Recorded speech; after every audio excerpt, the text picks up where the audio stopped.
Тени блудзяць па твары, сэрца точыць нуда. Сёння лепшы таварыш можа цябе прадаць. Сёння не верыць нікому, можа і сам я шпіён. Сціснуць рукамі скроні, няхай пагасне агонь.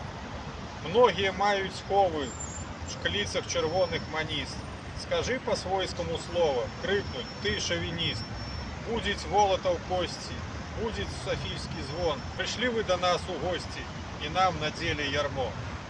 Ну, это вядома пра каго, ён зразумела. Я думаю, вельмі пасуе да сённяшняго часу, тому што ситуация, в принципе, та же самая. По-своему скажешь, по-белорусски тебе скажут, что ты шовинист, националист, фашист и так далее.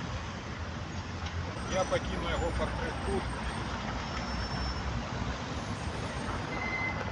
Другий верш так само нашего выдатного вядомого поэта 20-30-х годов Михась Чарот. Они, до речі, все молодые, самому старейшему было 47 год, самому молодейшему 25. Из тех, кого расстреляли в ночь, известный вот расстрелянный поэт. И коли он уже сидел у турме, и он на стене выдрапал вось гэты верш, які ягоны знаёмец перапісаў, запомніў і вынес до нас. Михась Чарот, прысяга.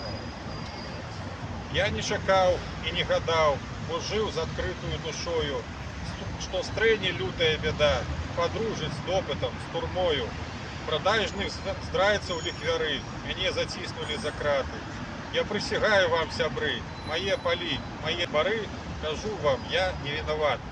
Ну, ён спадзяваўся, што, калі ён сапраўды не вінават, ён мусіць гэта неяк давесці, не ведаю, там, да партыі, да гэтых карных органаў, але тады і зараз, в прынцыпе, было ўсё роўна, вінаваты, не вінаваты.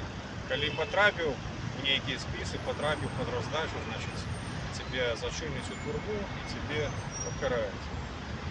Таксама партрэт Чарота пакінуты. Дзякуй усім, сябры, хто прыйшоў, хто знайшоў магчымасць аддаць даніну памяці нашым расстраляным паэтам, нашых нішавых.